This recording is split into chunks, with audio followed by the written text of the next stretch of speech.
We know that the evolution of a quantum system follows the Schrödinger equation, and therefore all the information of the timescales of the system must be contained in the Hamiltonian, which is the energy observable. Furthermore, we've solved the Schrödinger equation, and we know that the energy eigenstates simply rotate. Their phase rotates according to the energy eigenvalues.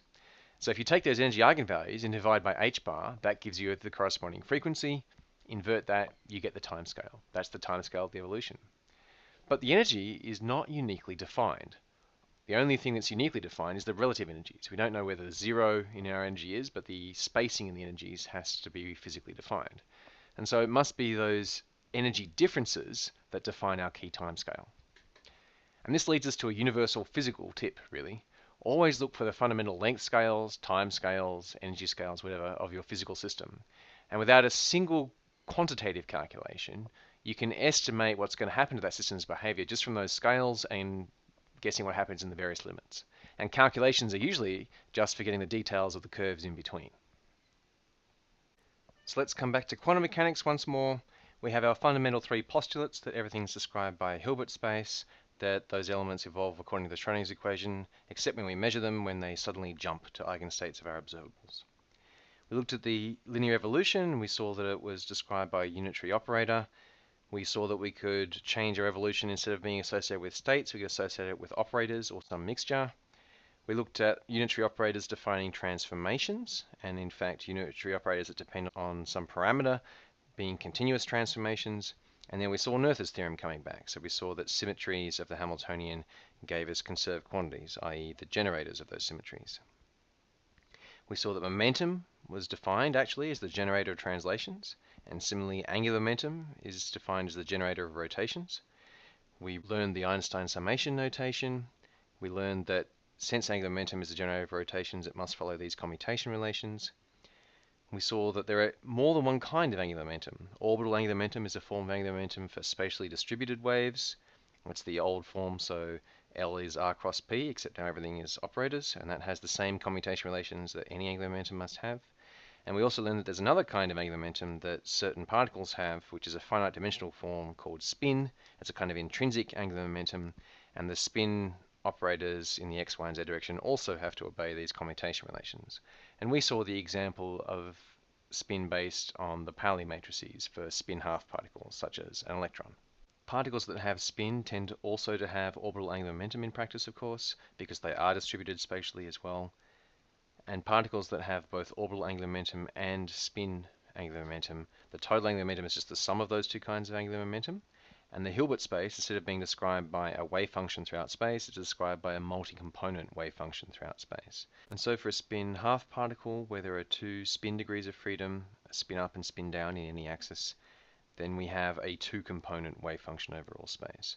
For a larger spin system, then we can have more components, but there's always 2s plus 1 components of spin.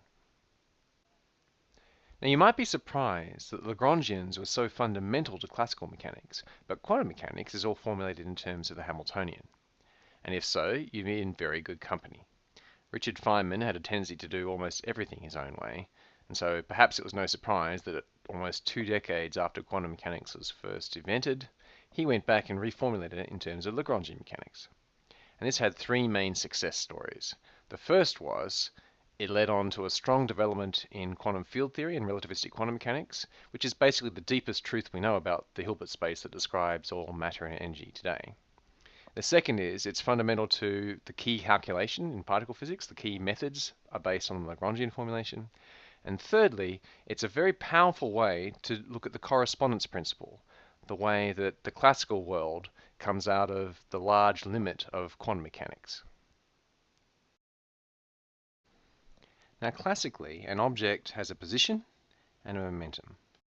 Now by contrast, in quantum mechanics, a particle has all positions and all momenta at the same time.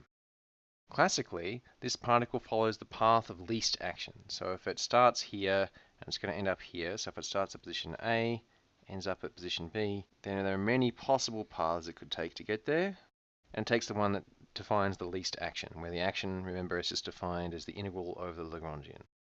So quantum mechanically, of course, you're never truly at positions A or B, or following any position in between, and so therefore the idea of a path doesn't really make sense.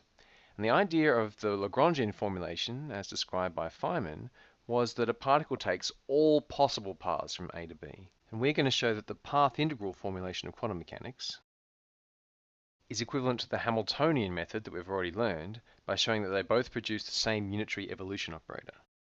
And we're going to do that in the position basis. So to put this in the position basis, we can multiply by 1 always. Remember the completeness relation. And so if we apply this operator to here, we'll get, and we apply it both at the start and in the middle here, and remember to use a different dummy index for the two, so I'll use x and y. Now we're going to call these objects here the wave function, because notice this is just a complex number to put the state into the position basis, and so that's what we call the wave function. And I'll use phi as my wave function. Same here, this is the wave function at position y and time t0.